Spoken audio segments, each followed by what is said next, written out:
Setelah tadi kita sudah mengetahui definisi suhu, maka sekarang kita akan membahas jenis-jenis termometer. Kita masuk ke jenis termometer. Nah, berdasarkan zat termometrik.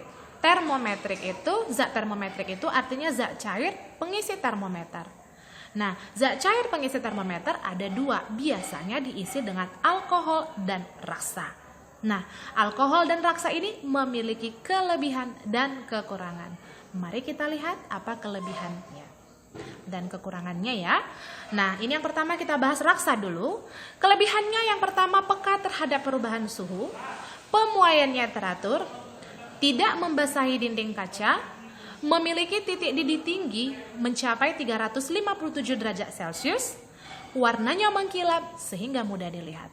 Tapi di samping kelebihannya dia punya kelemahan. Yang pertama termasuk zat beracun, ini berbahaya, nggak boleh disentuh sembarangan. Tidak dapat mengukur suhu yang lebih rendah dari minus 39 derajat Celcius. Ya. Dan harganya mahal dan tidak diperjualbelikan secara bebas. Bagaimana dengan alkohol? Nah, kita lihat kelebihan alkohol. Dia punya titik beku sampai negatif 112 derajat Celcius.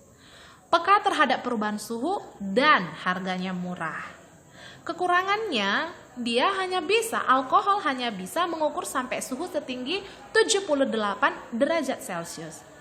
Kemudian tidak berwarna sehingga sulit untuk dilihat atau dibaca. Membasahi dinding kaca. Membasahi dinding kaca ini karena dia punya sifat adesi antara alkohol dengan kaca lebih besar daripada kohesinya, sifat kohesinya. Oke, berdasarkan fungsinya ini ada saya tampilkan beberapa jenis termometer. Yang pertama termometer laboratorium, biasanya dipakai di laboratorium ya untuk kegiatan praktikum ya, misalnya untuk mengukur titik didih daripada air, kita pakai termometer laboratorium. Kemudian termometer klinis atau badan, ini yang biasa kita pakai di rumah, kita gunakan di rumah. Ada yang digital ya, terus ada yang manual juga. Ya, isinya raksa ini ya, dan mengukur suhu tubuh.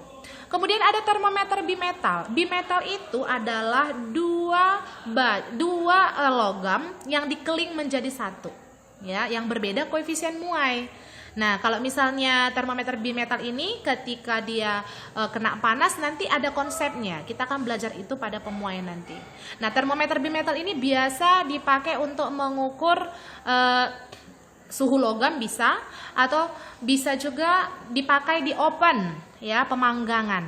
Nah, biasa termometer bimetal ada di sana.